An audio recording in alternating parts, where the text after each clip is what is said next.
Assalamualaikum anak-anak hebat. Bagaimana kabar kalian? Semoga kita semua dalam keadaan sehat.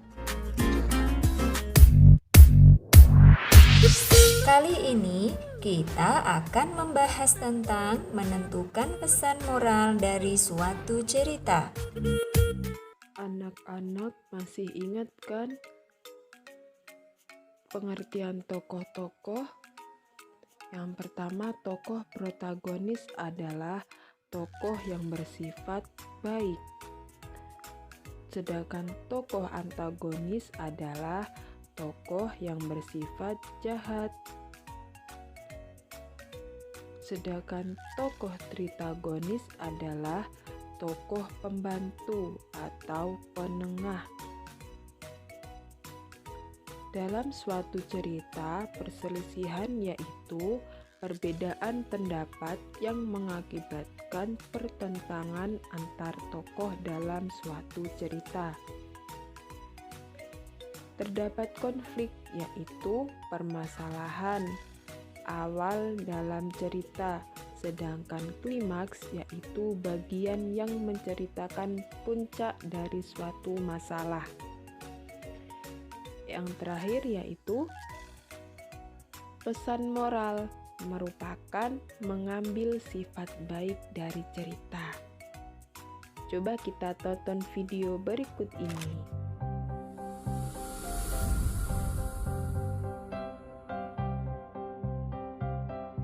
Legenda bawang merah dan bawang putih. Pada zaman dahulu kala, hiduplah sebuah keluarga yang sangat bahagia, terdiri dari seorang ibu yang cantik dan baik hati, seorang ayah yang bekerja sebagai pedagang, dan seorang putri yang bernama Bawang Putih. Kita sebut saja Bawang Putih karena paras wajahnya yang cantik dan putih, sifatnya yang baik hati, penurut, dan juga tulus. Sayang sekali, kebahagiaan keluarga itu tidak bisa bertahan lama karena ibu Bawang Putih sakit-sakitan dan meninggal dunia. Tentu saja, ayah dan Bawang Putih sangat sedih dan kesepian sepeninggal ibunya tersebut. Tak lama kemudian, ayah Bawang Putih menikah lagi dengan seorang janda beranak satu. Karena sifat jahat dan selalu membuat orang lain menangis, mari kita panggil anak itu dengan sebutan Bawang Merah. Sungguh malang nasib Bawang Putih, karena tak lama kemudian ayahnya pun meninggal dunia dan kini semua harta kekayaan ayahnya dikuasai oleh si ibu tiri yang kejam dan kakak tirinya yang jahat. Setiap hari, Bawang Putih diperlakukan seperti seorang pembantu yang mengerjakan semua pekerjaan rumah dan melayani kebutuhan ibu tiri dan kakak tirinya itu. Dari mulai membersihkan rumah, mencuci pakaian, hingga menyiapkan makanan untuk mereka. Sementara Bawang Merah, kerjanya hanya bermalas-malasan saja. Pada suatu hari, saat Bawang Putih mencuci pakaian di sungai, tanpa diketahuinya, selendang kesayangan Bawang Merah terhanyut. Sesampainya di rumah, Bawang Merah sangat marah karena tidak bisa menemukan selendang kesayangannya itu. Lalu dia mengusir Bawang Putih untuk mencari selendang itu dan tidak boleh pulang sebelum selendang itu ditemukan. Bawang Putih pergi mencari selendang itu. Hari sudah malam, dia masih belum juga menemukan selendang itu. Dan dari kejauhan, dia melihat sebuah gubuk kecil di dalam hutan yang ternyata dihuni oleh seorang nenek yang baik hati. Nenek itu menawarkan Bawang Putih untuk beristirahat dan tinggal di gubuk itu. Bawang Putih pun menceritakan bagaimana ia bisa sampai di dalam hutan pada malam hari yang gelap. Ternyata selendang yang selama ini dicarinya ditemukan oleh sang nenek. Nenek itu akan memberikan selendang itu dengan satu syarat.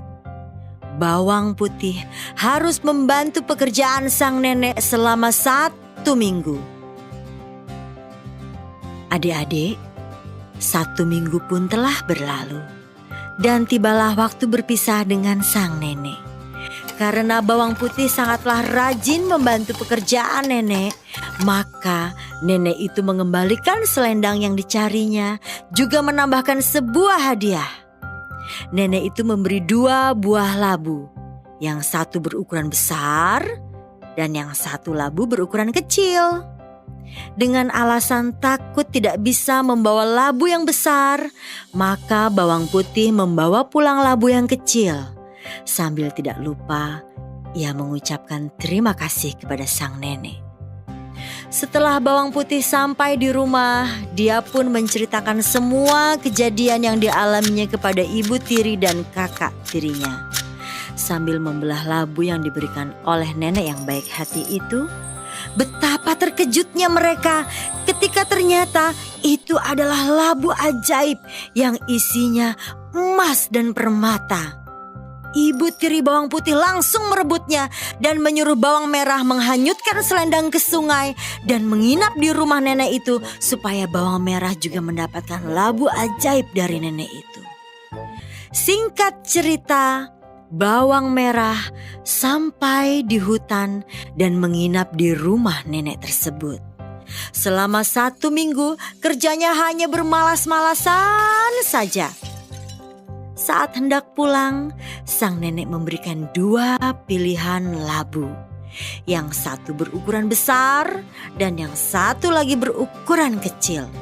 Tentu saja bawang merah memilih labu yang berukuran besar dengan harapan emas dan permata yang akan dia dapatkan lebih banyak lagi. Lalu bawang merah pulang dengan gembira tanpa mengucapkan terima kasih. Setelah tiba di rumah, bawang merah segera memanggil ibunya untuk membelah labu ajaib itu. Karena sifat mereka yang sangat serakah dan tidak ingin berbagi dengan bawang putih, mereka suruh bawang putih pergi ke pasar dan mengunci rumah dengan rapat. Setelah bawang putih pergi ke pasar, mereka pun membuka labu ajaib itu. Tapi betapa terkejutnya mereka ketika ternyata labu itu tidak berisi emas dan permata, melainkan berisi binatang berbisa seperti ular, kalajengking, kelabang, dan laba-laba.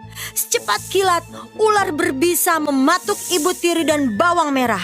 Mereka tidak bisa meminta tolong pada siapapun karena pintu rumahnya terkunci rapat.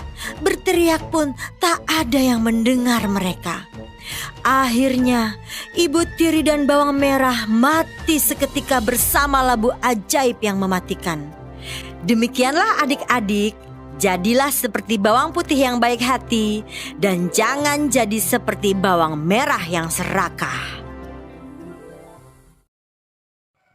Dari cerita tersebut dapat kita ketahui bahwa bawang putih yang baik, hati, dan rajin merupakan tokoh protagonis. Sedangkan bawang merah dan ibunya yang jahat serta pemalas merupakan tokoh antagonis. Tokoh tritagonis adalah nenek tua yang menemukan selendang. Sedangkan perselisihan terjadi saat selendang bawang merah hilang terbawa arus sungai. Dan timbullah sebuah konflik yang terjadi saat bawang merah iri ingin mendapatkan labu yang lebih besar. Ketika itu terjadilah klimaks, yaitu bawang merah mendapatkan labu yang berisi hewan berbisa. Nah, anak-anak, pesan moral yang kita ambil dari cerita tersebut yaitu jadilah manusia yang baik, rajin, dan suka menolong. Sekian dulu ya. Wassalamualaikum warahmatullahi wabarakatuh.